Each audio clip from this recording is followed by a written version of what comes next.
Two girls compete in an 800-meter race. Girl A runs the race at a constant velocity of 0.9 meters per second.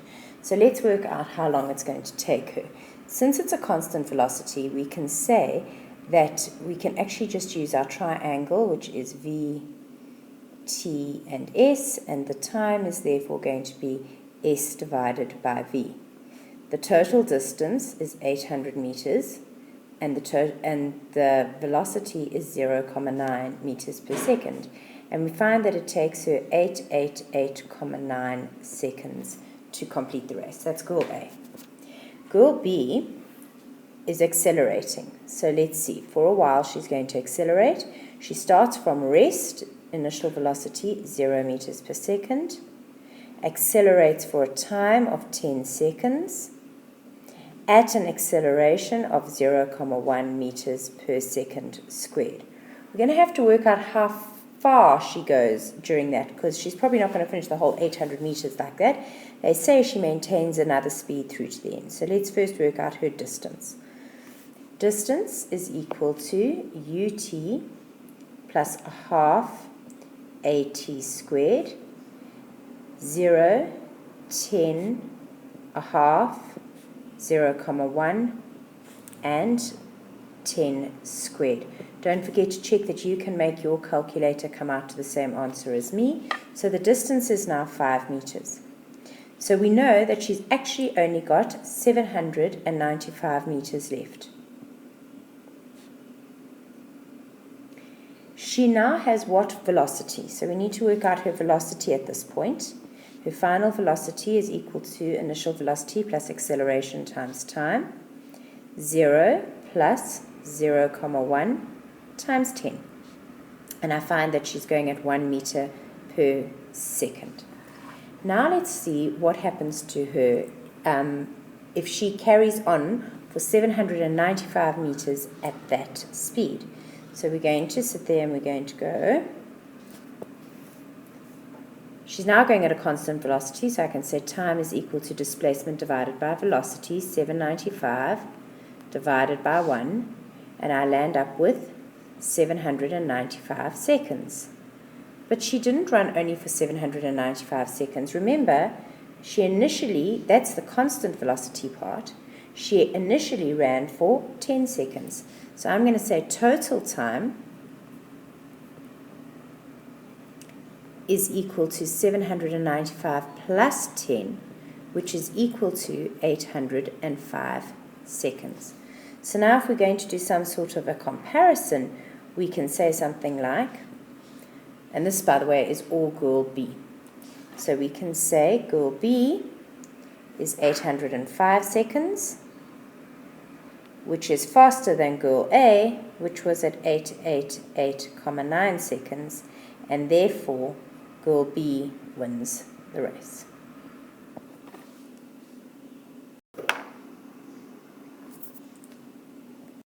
We've got an object, it's accelerating from rest and gets a certain velocity after a certain time. Which one of the following cannot? So I'm going to substitute into each of the different equations of motion and see what happens. So I'm going to say v squared is equal to u squared plus 2as. So v squared is equal to 0 plus 2as. And therefore, if I'm looking for the distance, it's going to be equal to v squared divided by 2a. So that one does work out. How about the next equation? S is equal to ut plus a half at squared. Well, if u is 0, this term disappears, and it's equal to a half at squared, which is at squared divided by 2. So that one is true. The next one that we can try is we can say, what about S is equal to a half v plus u t. So we're going to go that is a half of, this is 0, vt. So that turns out that one's true. So the only one that isn't true is going to be that one over there, which is going to be c. Remember that distance is equal to velocity times time if there is no acceleration. But the minute there's acceleration, you need to rather move over to an equation of motion. We've got a 5-meter long car, and it is approaching a robot at a speed of 12 meters per second. When the front end of the car is 42 meters, so we're going to do a little bit of drawing over here. Let's put a little car here, and let's say the front end of that car is 42 meters from a robot. And this car, they've told me, is 5 meters long. Somewhere along the way they do, yeah, it's a 5-meter long car. So it is going at an initial velocity of 12 meters per second. And the green light changes to yellow for 3 seconds and then to red. So we've got a time that it's yellow of 3 seconds. The driver decides to beat the robot, in other words, get the whole car past. So it needs to get through 47 meters of distance and prove that he cannot possibly beat the red robot if he does not accelerate. So now we just need to keep it really, really simple, and we need to say, without acceleration, I've got a speed of 12 meters per second. I've got 3 seconds. So if I'm going to work out distance is equal to VT for constant velocity. 12 times by 3, I get 36 meters. That's not good enough. It's not 47 meters. So 36 meters is less than 47 meters, therefore can't beat robot. But what about if he does accelerate? Let's see if he's going to make any decent progress at all. So the first thing I'm going to do is I'm going to say, let's see what distance he does cover if he's accelerating.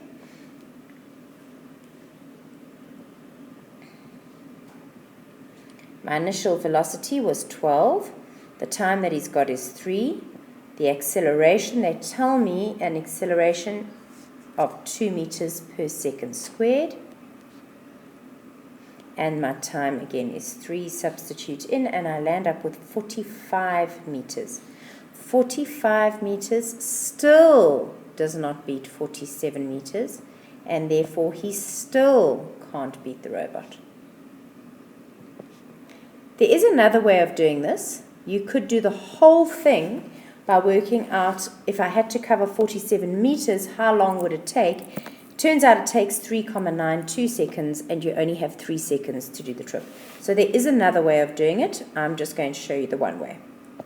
A driver of a car is driving at 100 kilometers per hour, and he sees a boulder in the road, which is 250 meters ahead of him.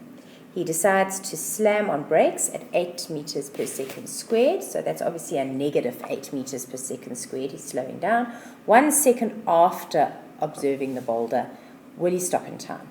Well, firstly, we've got to change this 100 kilometers, the initial velocity, 100 kilometers per 1 hour is equal to 100,000 meters over 3,600 seconds, and that turns out to be 27,78 meters per second. So that's my initial velocity.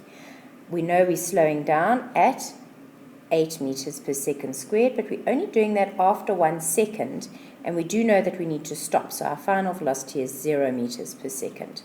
So before brakes, what's going to happen?